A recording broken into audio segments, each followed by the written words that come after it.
Okay, all right. Thanks, man. Good luck to you.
That speaker's loud.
Dave.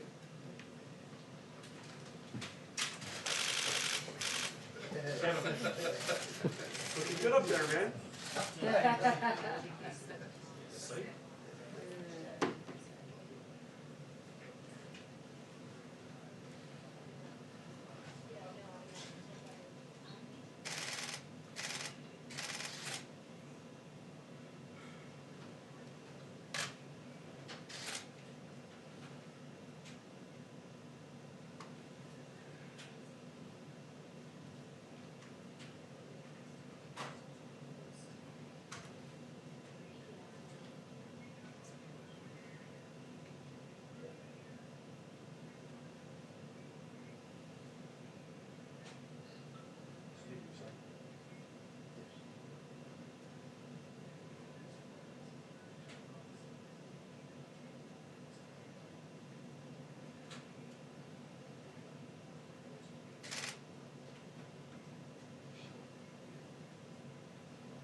Briefing will begin in 2 minutes.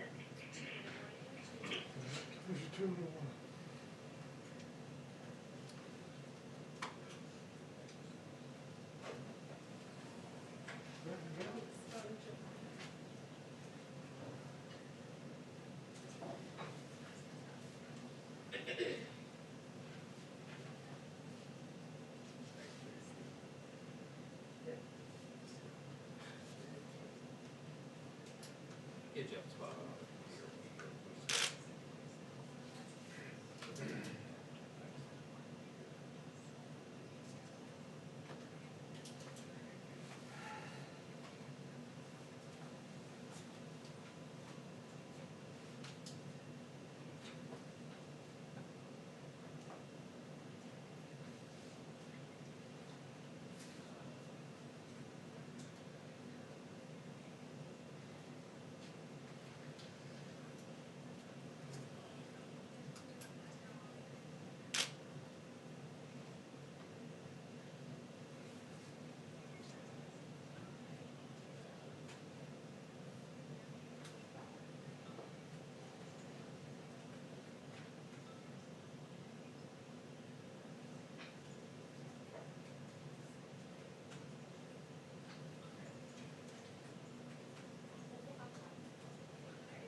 So good afternoon. I have an announcement for you on hospital funding as appropriated in the third phase of coronavirus relief.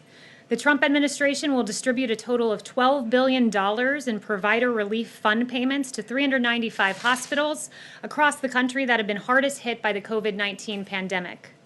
These hospitals have collectively cared for over 70% of the 184,000 Americans that required hospital inpatient care. $10 billion of the $12 billion will go towards hospitals treating 100 or more COVID-19 admissions. HHS is distributing an additional $2 billion to these 395 hospitals in proportion to the amount of care they provide to low-income and uninsured patients. This is consistent with our effort to ensure that Americans who need federal government assistance the most receive it.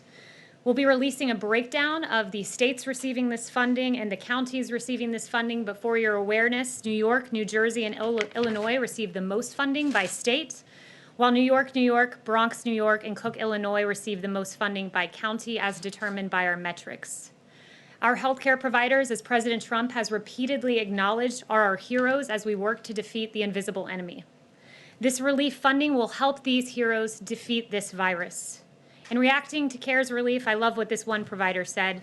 He said, thank you and God for this relief. I have tears in my eyes out of gratitude for these funds. Thank you so, so, so much. Additionally, 100 flights as part of Project Airbridge have been completed to date. These flights have expedited nearly 1 billion pieces of PPE for our healthcare heroes. The third phase of coronavirus relief also included $320 billion in additional funding for the Paycheck Protection Program, which, as you all know, provides forgivable loans to small businesses in order to keep their employees on payroll. This program has been extraordinarily successful. During the first round of PPP loans, 1.6 million loans were issued to small businesses. Of those 1.6 million loans, 1 million of them were given to companies with 10 or fewer employees. So it has gone to small businesses and businesses that need it most.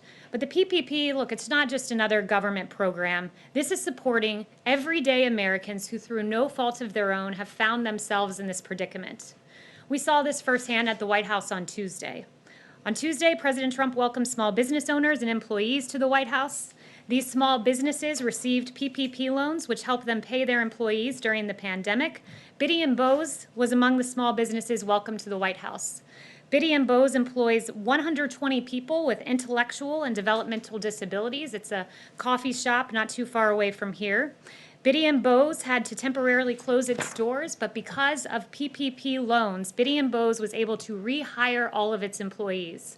I had the real honor of getting to meet Michael Hoyp. He's one of the employees at Biddy & Bose, and he offered some words of encouragement to our country, and they really touched my heart, and I think they'll touch the heart of America, if you guys wouldn't mind playing those remarks. You, President Trump and Ivanka, thanks a lot for inviting us. Thank you, Mr. President, for having us. I love my job, and I am excited about going back to work. At Biddy & Bose, we like to use the phrase called not broken.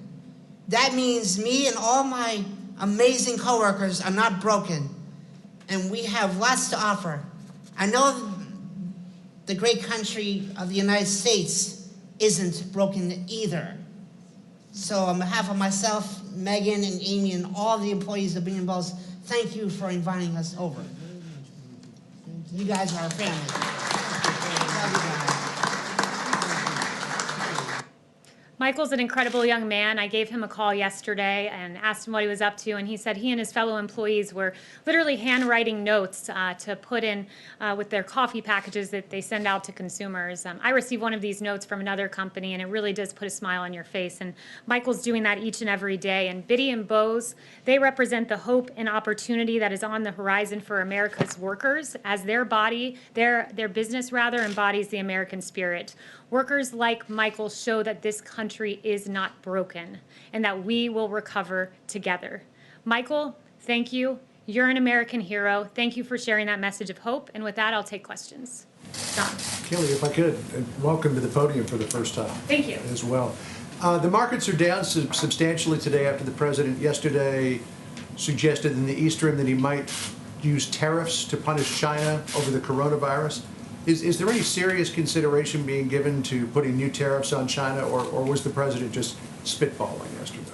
Look, I won't get ahead of any announcements from the president, but I will echo the president's displeasure with China. It's no secret that China mishandled this situation. Just a few examples for you. They did not share the genetic sequence until a professor in Shanghai did so on his own the very next day. China shut down his lab for, quote, rectification. They slow-walked information on human-to-human transmission alongside the World Health Organization and didn't let U.S. investigators in at a very important time. So we take displeasure with China's actions, but I certainly won't get ahead of the president with those announcements. Is the president seriously considering forcing China to pay some sort of compensation, reparations, whatever word you want to put on it? Again, when it comes to retaliatory measures, I will not get ahead of the president on that. Thank you, Kayleigh, and welcome to the podium as well. The president said yesterday that he has a high degree of confidence that the coronavirus originated in a lab in Wuhan, China, and yet his own intelligence agencies say they're still investigating. So does the president have information, and has he drawn a conclusion that the intelligence community has not yet? Look, the president's statement is consistent with the other intelligence assessments. While we continue to have very limited and dubious data from China, current assessments indicated that President Trump's statement is consistent with what some analysts believe is the epicenter of where the virus began. And I would note that intelligence statement you're referring to really made 2 points. One, that this virus originated in China.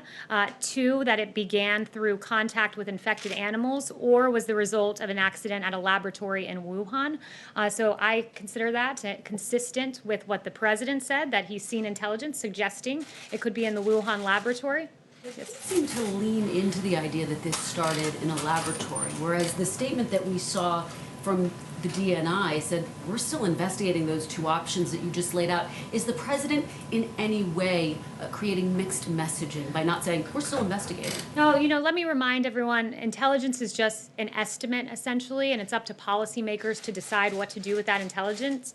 In this case, the policymaker is the President of the United States, and he'll make that decision at the right time. Is the president any close to deciding what to do about China? Has he received any recommendations on the consequences? Is he anywhere near a decision? Look, again, I won't get ahead of the president's decision or the timing of that decision, but he takes this very seriously because the decisions of China that I referenced, slow walking some of that information, put American lives at risk. And rest assured, this president has one priority, and that is the safety and the well-being of American lives. Thanks so much, Kayleigh. Welcome. Since it's been more than 100 days since the press secretary stood up there, wanted to get a better sense of what your plan is. Are you planning to do these on a daily basis at this point? And also, will you pledge never to lie to us from that podium? I will never lie to you. You have my word on that. As to the timing of the briefings, we do plan to do them. I will announce timing of that forthcoming, but we do plan to continue these. John? Welcome to the podium. A question for you on Project Warp Speed. Can you give us some more details? The president said ultimately he's in charge of this project, but will there be a day-to-day point person on this? What's the budget for this project, and when can the American people realistically expect that there will be a vaccine available to everybody? Well, there is a day-to-day point person, and that's the President of the United States, President Trump. And with regard to vaccines, I would note the words of Dr. Fauci, which are these: going into a phase 1 trial within 3 months of getting the sequence is unquestionable, the world indoor record. Nothing has ever gone this fast. So what the president is doing, and under the president's leadership, we're in phase 1 faster than ever before, according to Dr. Fauci, and that should encourage the American people. In the budget, and then there's really no other point person. I mean, I know the president ultimately, I guess the buck stops with the president, but he hasn't put somebody on the staff. I'm not going to get into any details as to exactly how that works, but just rest assured we're on an accelerated pace to a vaccine, at least for this phase 1 portion of clinical trial. The budget yes. question? Thanks. The Fed yesterday took an action that appeared designed to allow oil companies to access their lending facilities. So I'm wondering if the president has spoken to Chairman Powell about this, if he's happy about the move, and if the White House is considering any additional assistance to the oil companies. So I won't get into the president's personal discussions, but I would just note that the president is always looking out for the nearly 11 million American workers in the oil industry. I would also note that we're filling the Strategic Petroleum Reserve right now, and we'll buy 75 million barrels. So that's the only announcements I have on the oil front today. Yes, Talu. Thank you, Kayleigh. The president tweeted this morning about the protests in Michigan.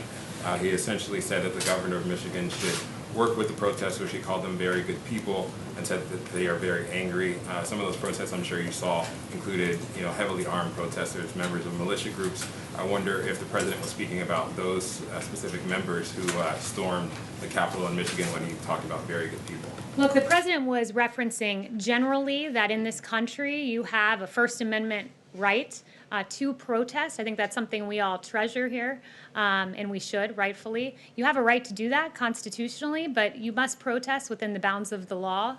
He encourages everyone to protest lawfully, and also to engage in our social distancing guidelines, which we think all Americans should engage in. Do you have any response to just the imagery of, people with long guns essentially storming the Capitol, going into face-offs with police officers and intimidating in some way some of the lawmakers? Again, the president says, that we must protest lawfully and act within the bounds of the law. Yes. Thank you for being here. When the president says we did a spectacular job, or when Jared Kushner talks about a great success story, some Americans see it as a lack of empathy. Do you understand their reaction? Look, Jared Kushner has, first of all, done a great job for this administration. And what I would say to that is that when he talked about a success story, he was talking about the story of this administration, which is a story of mobilization for the American people, the greatest mobilization of American industry since World War II. Of course, we grieve for every American life that has been lost, but we want the American people to be confident in the response of this administration, and that is what he was referring to. The fact that in the average year, the healthcare industry uses 25 million N95 masks, and we have delivered in this short time 75 million N95 masks, more than 3 times what the healthcare sector uses in a year. That's extraordinary. It's extraordinary that some in the media were saying that we needed 1 million ventilators, and this president we've needed far short of that so far. Not a single American has died for lack of a ventilator, and the fact that this president can look the American people in the eye and say, I am producing 100,000 ventilators this year alongside the private sector. 100,000 ventilators, that's 3 times what we produce in the average year. I'd consider that a great success on behalf of the American people. I guess it's more about the tone than the policy itself. We want to give the American people confidence that they have a federal government that is doing everything in our power to provide the necessary equipment to combat this invisible enemy. We grieve for the American lives. We've said that repeatedly. I will echo that today. My heart breaks for those. I pray regularly for those who are affected by the coronavirus. But we're going to give confidence to the American people that you have a federal government under President Donald Trump that's going to step up and give the greatest mobilization of the private sector since World War II. Yes. Thank you so much, Kayleigh. Thanks for being here. President Trump mentioned the situation in Brazil a few times this week. Besides talks of cutting off flights from Brazil, are there talks of, in terms of sending assistance to Brazil, sending PPE or ventilators to Brazil? And is President Trump planning to talk with President Bolsonaro? Well, the president has mentioned that he has sent ventilators around the world. Any excess supply, we certainly look to help other countries.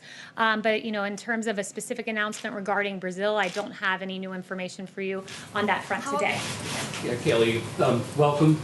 One of the most important parts of your job, though, is to have access to the president. Can you give us some indication that since you've been named press secretary, what kind of access do you have to the president to get what he's thinking and relay it to us?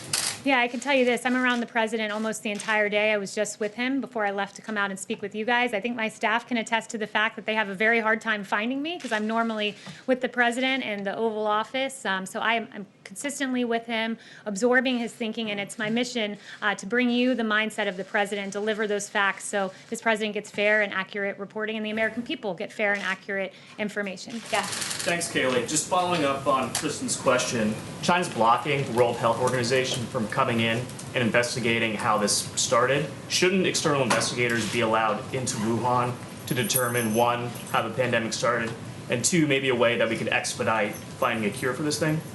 Look, there's no secret that China stopped U.S. investigators from coming in. It was of paramount importance that we got into China in an expedited fashion, and that didn't happen. With respect to the World Health Organization, they have some questions of their own to answer. The United States, as the president has emphasized, provides about $400 million to $500 million per year to the WHO, compared to China at roughly $40 million a year. But yet the WHO appears to have a very clear China bias. I mean, you look at this timeline, and it's really damning for the WHO when you consider the fact that on December 31st, you had Taiwanese officials warning about human-to-human transmission. The WHO did not make that public. On January 9th, the WHO repeated China's claim that the virus, quote, does not transmit readily between people. That was quite apparently false. On January 14th, the WHO again repeated China's talking points about no human-to-human transmission. They praised China's leadership on the 22nd of January. On the 23rd, they said, and this is incredible, the pandemic didn't represent a public health emergency of international concern. And even on February 29th, you had the WHO saying that when the coronavirus was spreading around the world, they political correctness first by opposing life-saving travel restrictions. The travel restrictions this president put in place, the travel restrictions that Dr. Fauci praised as saving lives. And you have the World Health Organization opposing a measure that saved American lives. That's unacceptable, especially at a time when the U.S. was providing $400 to $500 million. John. Kayleigh, this time last week, the president was saying that he was not happy with Georgia's Governor Brian Kemp for beginning the reopening process in the way that he was at the time that he was. A week later, there have been some peaks and valleys in new cases in Georgia, but overall the trend line is down. Do you know what the president's thinking about the Georgia reopening is as of today? Look, the president is resolute in saying that the states take the lead here. It's the decision of governors to decide what is best for their state. That being said, I talked to the experts. I talked to Dr. Birx. I talked to Dr. Fauci, and they say, rightfully so, this president has always sided on the side of data, which is why he encourages all states to follow the data-driven guidelines to reopening. All states from Georgia on down the line should follow those guidelines, but ultimately it is the decision of the states. And one note I would make about the president, in times of national emergency, we seem to have had a trend in this country where presidents aggregate power at the federal level, but this president has devolved power. He's invested in a principle that I cherish, and I know many others do, which is federalism, and I think that was the right decision. Has he mentioned how he feels about Governor Kemp in the last few days? I have not spoken to him about Governor Kemp in the last few days. As the on the lines of reopening, as the president pushes forward to reopen the country, does that mean he'll be campaigning in those states where that will be reopening? So I would refer you to the Trump campaign on that question. Yeah. Yeah, thanks for being here, Kayleigh. You mentioned Dr. Fauci a minute ago. Are we going to have any more press briefings with Dr. Fauci and Dr. Birx and the health experts, or is the White House kind of shifting the message to, focus more on the economy and less on the public health aspect? Well, let me back up and talk to you a little bit about how we approach disseminating information. When I talk with my colleague Alyssa and we plan out the communication strategy for this White House along with the president and Ben as well, what we do is we say, what is the best mode for the public to receive this information at this time? And we allow the news cycle and the needs of the American people to guide us. And at the moment, what we see happening, and I hinted at this in my gaggle last week, is you have 35 states, and probably more at this point, with plans to reopen the country. Americans are looking to reopening the country. We've had Dr. Birx in several events this week. They've been Dr. Birx and Fauci out on the airwaves. They're really incredible people and have done a great service for this country, but we allow the news of the day to guide us, what the American people need to hear. And right now we're in a reopening phase, which is why you've seen the president this week with CEOs, you've seen him with small business owners, with small business employees, today with some great heroes that have emerged from this pandemic and have done a lot of the hard work. So every day we approach this as, how can we disseminate this information? There's a need for information, which is why I'm here, supplementing the efforts of this president to get the message out. I would also note he's the most accessible president in history. Took questions twice yesterday, twice the day before. You hear from him quite often, as well as our medical experts. So is the task force still meeting? I guess what's the role of the coronavirus task force? We still have hundreds of people a day are dying. So what role does the task force have versus the economic advisory groups? Yeah, the task force meets regularly. I go to those meetings. I hear them. Dr. Birx, I should say, is meticulously reviewing the data in granular detail. I watch them spend sometimes the upwards of 2 hours in these task force briefings. So those are still ongoing. Rest assured, we want a safe reopening. So we are prioritizing the health of the American people, as well as looking forward to reopening this country. Yes, thank you, Kayleigh. Back to the DNI statement from yesterday, there is a quote that I'd like you to give me a response to. It said, the intelligence community also concurs with the wide scientific consensus that the COVID-19 virus was not man-made or genetically modified. This was from the DNI statement. How do you see this statement? How do you understand this? And also there was a piece in the New York Times that said senior Trump administration officials have pushed intelligence agencies to hunt for evidence to support the theory that COVID-19 was made in a Wuhan laboratory. I can assure you that no one is pressing the intelligence community to come to a determination. The intelligence community statement stands. It's in perfect concert with what the president said. So, I encourage the media to convey the facts to the American people, which is that we're in line as an administration and we stand by the intelligence community, and that is in complete concert with what the president said yesterday. See, who haven't I gotten to? Oh, I've gotten to almost everyone. Okay, so we're in round 2. That's great.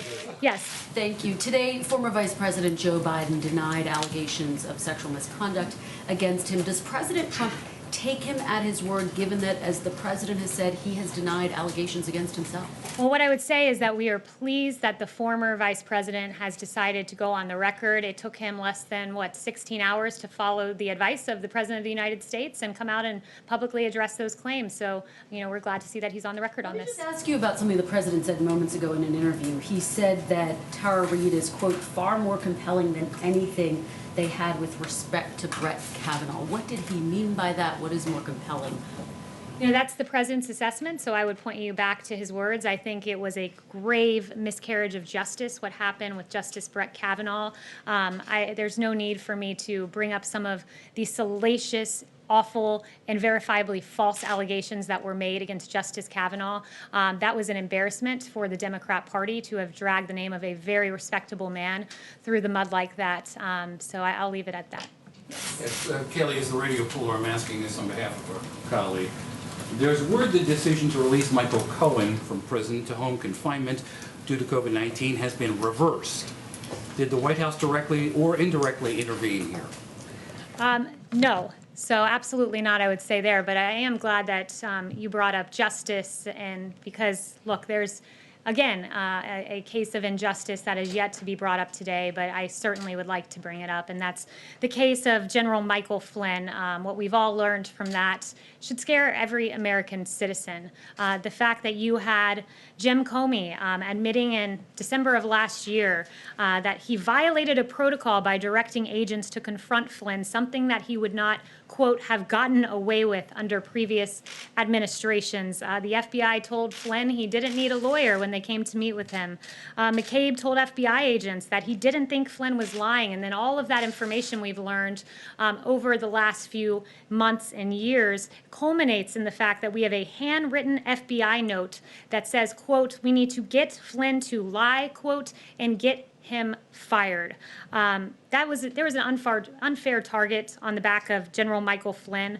It should concern every American anytime there's a partisan pursuit of an individual, and that's certainly, at least those questions are raised with regard to General Michael Flynn, an honorable man who served his country. John. Yeah, Kayleigh, on that, when the president fired Michael Flynn, he said he was doing so because he had lied to the vice president and he had lied to the FBI.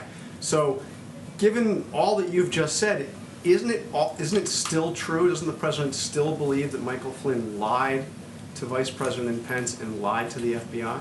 Well, first, let me address that. Vice President Pence is on the record about this. He said he's inclined to believe that Flynn did not intentionally mislead him. And I guess I would turn the question on you and just ask, does it trouble you that the FBI said, we got to get Flynn to lie? Doesn't that trouble you as a journalist? And not only that, as an American citizen. Well, it's certainly something worth reporting. It's not my job to say whether or not it's troubling. But the bottom line is the president said point blank that Flynn lied to the FBI and to the vice president. And I'm just asking a very direct question. Does he still believe that Michael Flynn lied to the FBI and lied to the vice president? And again, I'd point you to the vice president's statement that he's inclined to believe that Flynn did not intentionally mislead him.